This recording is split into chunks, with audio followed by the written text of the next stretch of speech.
introduction to 8 funded business opportunities for British companies.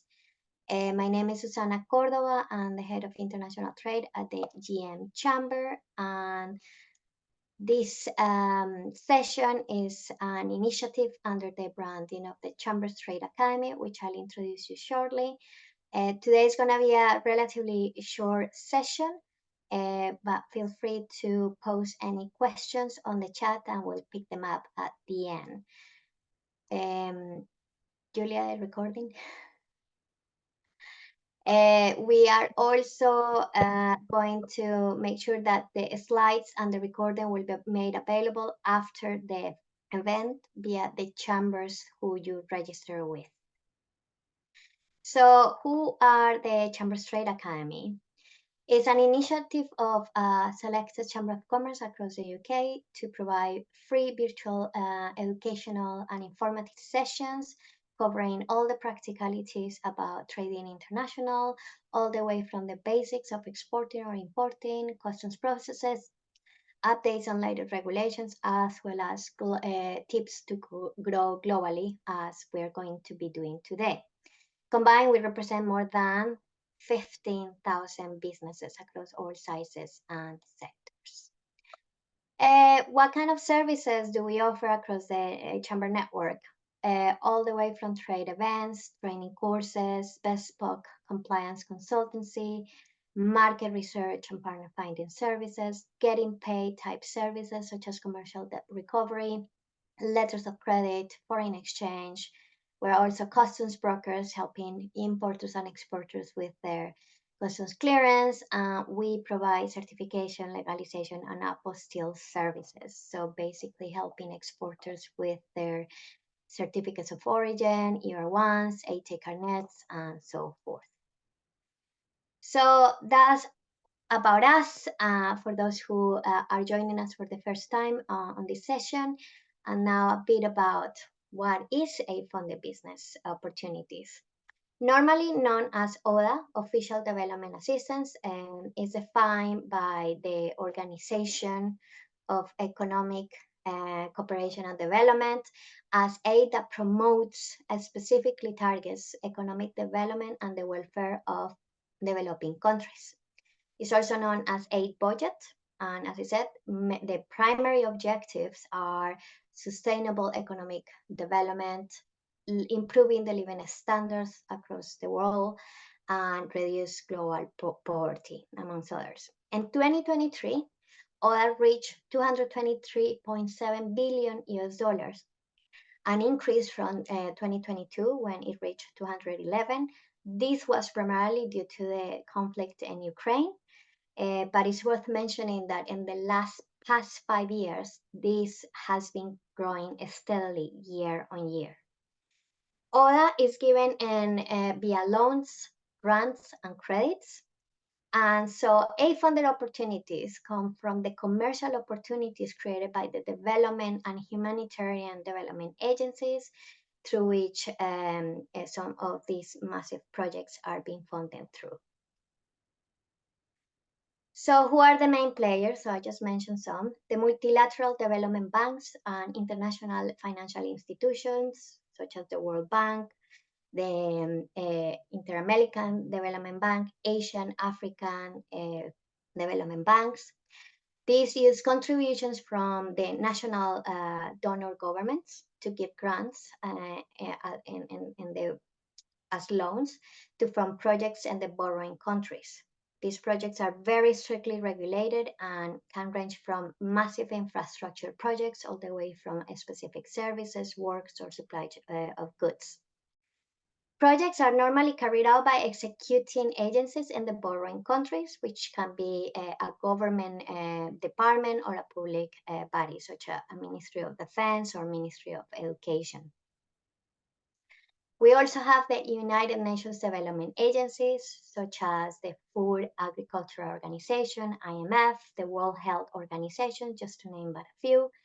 The UN operates across 170 countries and territories, and most of their programs are about developing policies to reduce poverty, reduce inequality, but also it's about capacity building in the countries where they operate. So that might be in the like leadership skills, partnership, project management skills, amongst others, and is very much aligned with the UN Sustainable Development Goals. We also have bilateral development agencies, and these are set up by donor government countries. So, for example, here in the UK, we have UK Aid, and the US, USAID. We have the Swedish International Development Agency, and of course, the European Aid Development and Cooperation Agencies. Some of the projects under the bilateral development agencies can come as tied aid, and that means that when they are lending or giving some grant to a borrowing country, there is a prescription that some of the services and products that are going to be needed for that project need to come from companies from the donor country. Having said that, this is a trend that is slowly changing, and with more and more projects being categorized as untied aid, meaning that any company from any country can actually get involved in these projects. So who are the main contributors towards the aid budget? Well, not surprisingly, the US is the largest contributor, following by Germany, US institutions, Japan, and the UK. However, it's worth noting that as part of the UN Millennium Development Goals, the target is that most countries set up at least 0.7% of their gross national income to be allocated for this type of programs. However, from all the lists that you can see, only about 5 are meeting this target. Obviously, the UK is not meeting that target, but is one of the largest donors. And the G7 countries account for 76% of the total aid budget. So what are the sectors in which most of this development budget is allocated? So there are 4 main sectors, which we can see in the slide. The main one is social infrastructure services. Those are programs aimed at improving education, health systems, infrastructure projects, and so forth. We also have economic infrastructure and services, which are more aligned in terms of improving transportation, communications, energy-related projects, and just business and financial services. Obviously, with the recent things that we've seen globally, it's not surprising that aid that is allocated to refugee support has increased, and is at the moment is 16% of the total ODA. But the third largest is the humanitarian aid. So that's more when we have emergency responses because of a natural disaster or war zone, like is happening currently in Ukraine. This is more a look into the UK government priorities for ODA. So we can see what are the sectors and actually the countries where they are actually allocating funding for projects. So the most important one is around health, followed by education, banking and financial services, environment. And we can see that in terms of the markets, most the priority is taken by African countries, but we also can see Syria and Pakistan in the top 10. So how is spent the ODA within the UK government? Well, we can see that most of the ODA is spent by the Foreign Commonwealth and Development Office, followed by the Department for Business, Energy and Industry Strategy, and the Home Office. I think those are the three main that will take most of the allocation, but we can see that there is some allocation to the Department of Education, the Work and Pensions, Cabinet Office, and so forth. So where are the opportunities for British companies? The opportunities fall in 3 categories primarily. One is development aid type projects, the second is humanitarian aid, and the third is supplying directly to the development agencies themselves as they purchase services, goods via their procurement channels. So basically, the opportunities are for any size of companies and sectors, including freelancers and individual consultants. So the opportunity. So when we are coming and seeing some of their tenders and contracts that are coming via these development agencies, there will be three types of projects that you can see available. One is consultants services, and I'll touch later in the all stages of the project cycle, but there will be opportunities to get involved in different stages. And as I said, opportunities for large firms, but also for individuals and consortiums supplying consultants. There will be also opportunity for supplier of goods. Mostly this is price kind of is very important on this type of procurements. And then we have contractor works, which is more around works of engineering, construction, or mechanical installations. So the procurement process for goods and services, most of the multilateral development banks have make huge progress in standardizing the way they procure goods and services.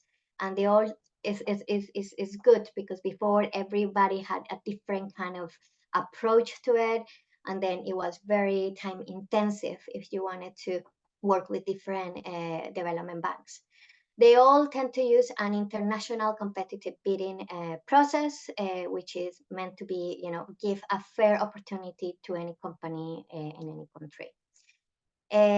Most of the for complex and large projects, you will find that a pre-qualification of bidders is often required. So you might have to already be registered with their, within their database and have some information already there to ensure that you meet some of the minimum criteria in order to apply for some of those big projects.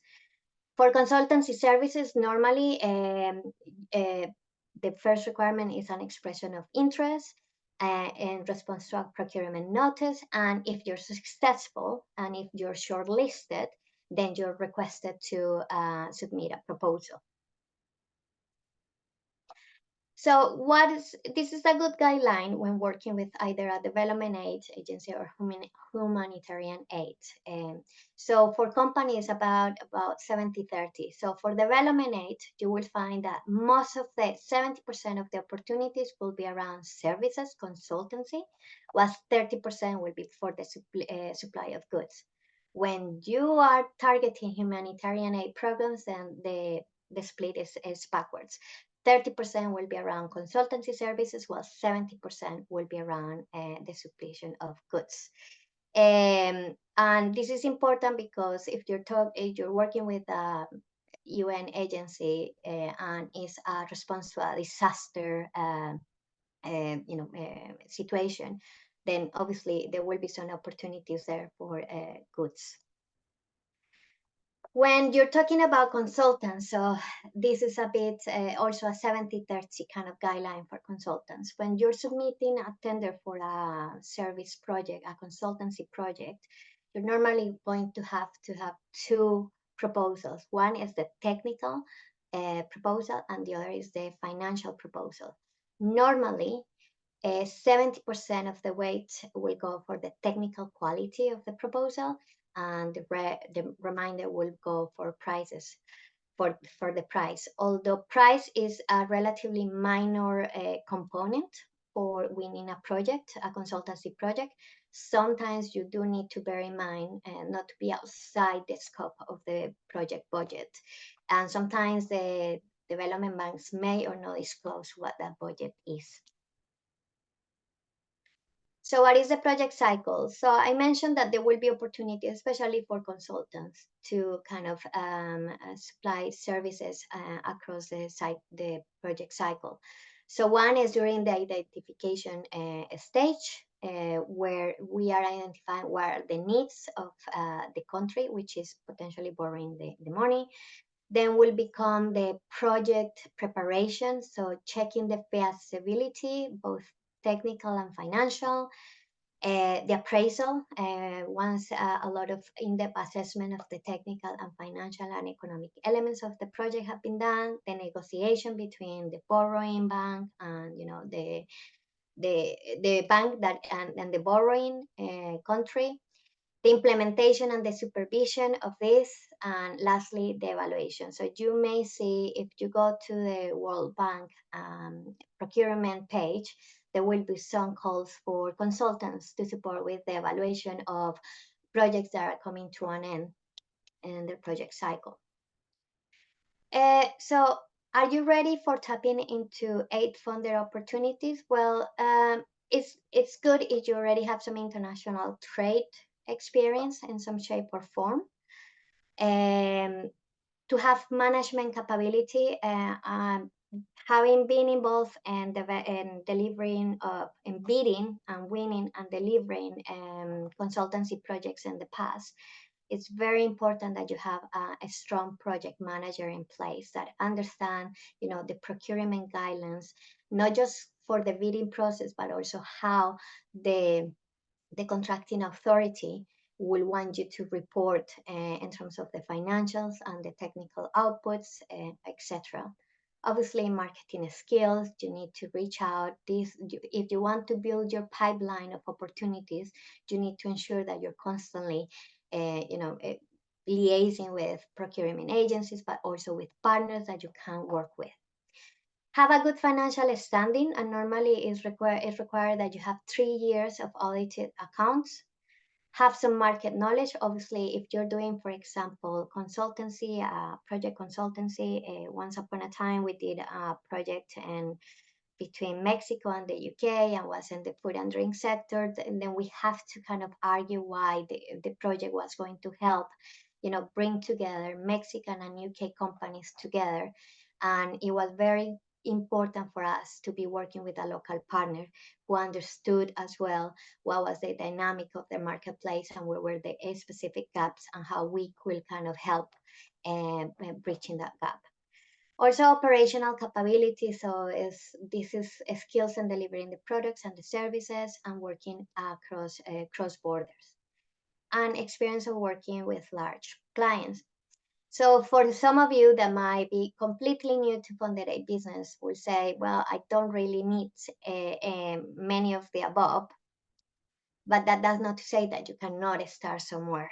And that way, some tips for how SMEs could be tapping into a funded business is, if you don't have a track of yourself, a strong, track record of doing funded aid business, then identify who the main players are. So in most of the procurement pages across the World Bank, Inter-American Development Bank, you'll see who are the people or the organizations who are winning the projects.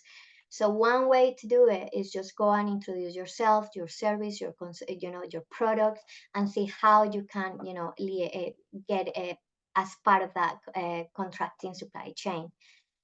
Make sure that your website reflects the experience that you have, or the products that you have, and how the different applications that they might have in the different sectors that are applicable for aid-funded businesses. That's very important. Participate in events or train missions where you will be put face-to-face with, procurement managers and these development agencies, and to potentially meet partners that you can work with. So I'm giving you some examples there. There is an event called 8X that I think takes place in Belgium. But there is also some train missions sometimes that are organized by the Department for Business and Trade. And the Department for Business and Trade also has contacts that are working very closely with those development agencies in order to fit some of those opportunities to British companies, but also to get you connected and understand how the procurement process work. If you are a consultant, most tenders are won by consortiums. So you need to kind of make sure that understand who the lead partners and the partners in that consortium, and make sure that you have your CV up to scratch available, and in the formats that normally these procurement agencies will require the submission of tenders. Understand where your capabilities fit best. There are ways you can monitor the different opportunities, but it can be time consuming. All of this you can do for free. You go to the World Bank and they have the procurement page. Same goes with the Inter-American Development Bank, Asian, the, African, you name it. All of them have their procurement pages, but this can take a long time and it can be very time consuming. So there are other alternatives, and I will show you some examples of platforms where they bring actually everything together. But not only that, they can also give you the heads up, early business intelligence of what's coming into a pipeline. Because most time than not, when you say something that has gone on tendering stage, you're likely already behind, and it's unlikely that you will be able to tender, because a lot of these consortiums are working all the way from the early business intelligence when they know that it's just, for example, the borrowing country and the development bank are starting discussions about a potential project somewhere, or infrastructure or consultancy. If you're new to tendering and bidding, the process itself, then it's important that you understand the procedures and the procurement guidelines of these agencies. As I said, nowadays they are more standardized and they are very similar from one to the next bank, but there might be some differentiation. Some might be required that you are already registered in a portal, that you have to submit some financial information for the pre-qualification stage. So it's important that you understand that. I've been mentioning the World Bank. So this is a snapshot of the World Bank procurement page. As you can see, the projects that are showing there are already in contracting awarding stage. So way late if you wanted to get involved, but it kind of gives you, it's easy. You just type in Google and you can easily get the procurement notices. However, as I said, to save you time, money, and not to go crazy going around Google and trying to find all these procurement notices, there are some platforms like the one provided by Development Aid, where they can gather all the procurement notices, early intelligence, contracting stage, etc., from all different development banks or multilateral agencies or the UN, etc. And it gathers everything from services to goods to contractors and works. So this one is an interesting one. You can see that there is, for example, currently in formulation stage, there is an opportunity with the World Bank for a project around Indonesia in the skills development sector. There is something around in India across different multiple donors for a metro line. So that's a big infrastructure project, and yeah, it's giving you a heads up way in advance. And it also allows you, this platform also allows you to be connected with the information of the tender, but also to be connected to potential partners that you can work with. What other key considerations and challenges you need to bear in mind if you want to kind of tap into a funded business?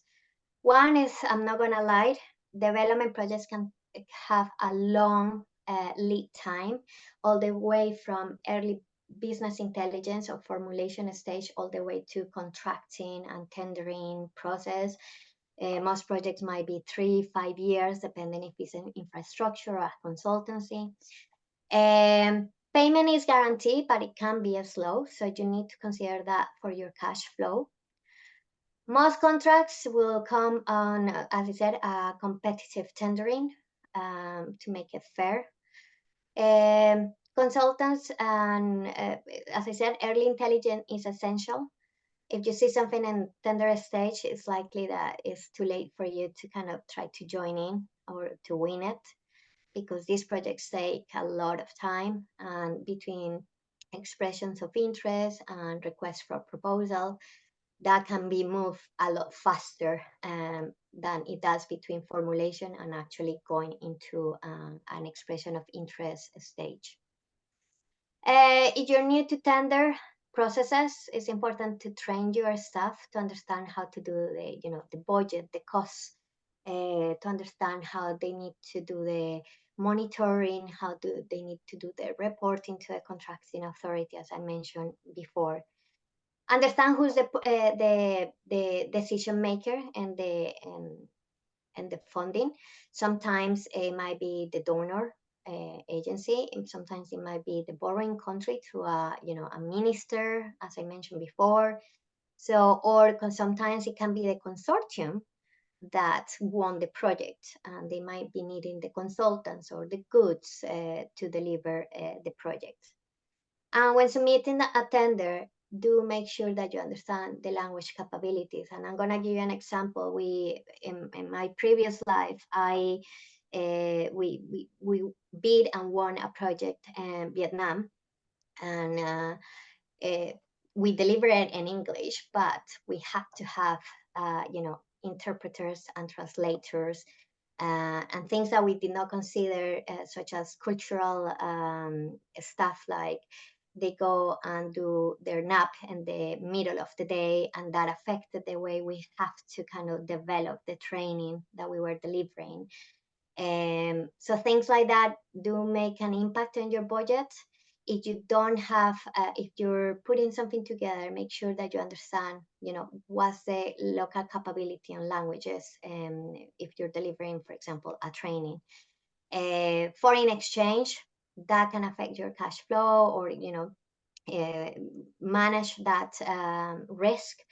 Political stability, again, if you're doing or delivering goods or a service, for example, in a war zone such as Ukraine, then you need to consider whether, obviously, you need special insurance for the staff that are doing the work on your behalf, of your business, and anything else that may delay or may stop you from delivering your service. So why you should consider doing business or tapping into it from the business opportunities? Because it's a secure way to venture into new markets. You know that your orders, your services, or the goods that you're selling, it will always be backed up by funds and institutions like development banks. They are not gonna not just pay. The only way that they won't pay you is that if you didn't deliver in line with the requirements. That's the only way that they can stop payment. But in most cases, they just pay. It's just a very slow process. So you need to ensure that you understand your cash flow, and obviously the invoicing arrangements with the contracting agency. It will enable you to build your local network of contacts. It's a great reference. All these projects are for a good cause. It's sustainable growth, and you're helping some countries which are in poverty lines or so forth to improve their livelihoods. And there is plenty of support if you were to venture into aid-funded business from your chamber, our partners on the ground. But as I also mentioned, there is support from the Department for Business and Trade and more. So that was a very short presentation, but I hope I gave you a quick overview of what the opportunities are. And yeah, if anybody has any questions, we'll have them. But if not, then I'm happy to move into our just our session feedback.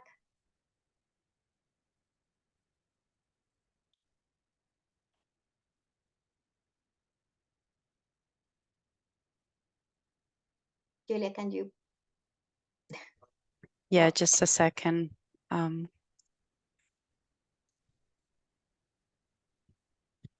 having some technical issues.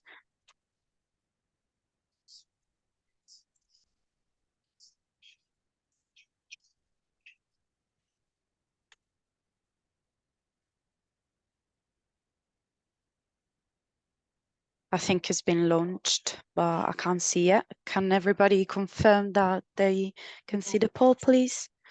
No, it's not on. We'll leave it. I mean, it's only a handful of us. But yeah, we have some next sessions coming up. The next one is on Monday. Is on common user charges and the bottom latest updates. And then on the 15th of May, we'll have Trading with Egypt, which hopefully our registrations page will be up and running soon. yeah, without further ado, I just thank you for coming, and yeah, we shall see you next time. Thank you.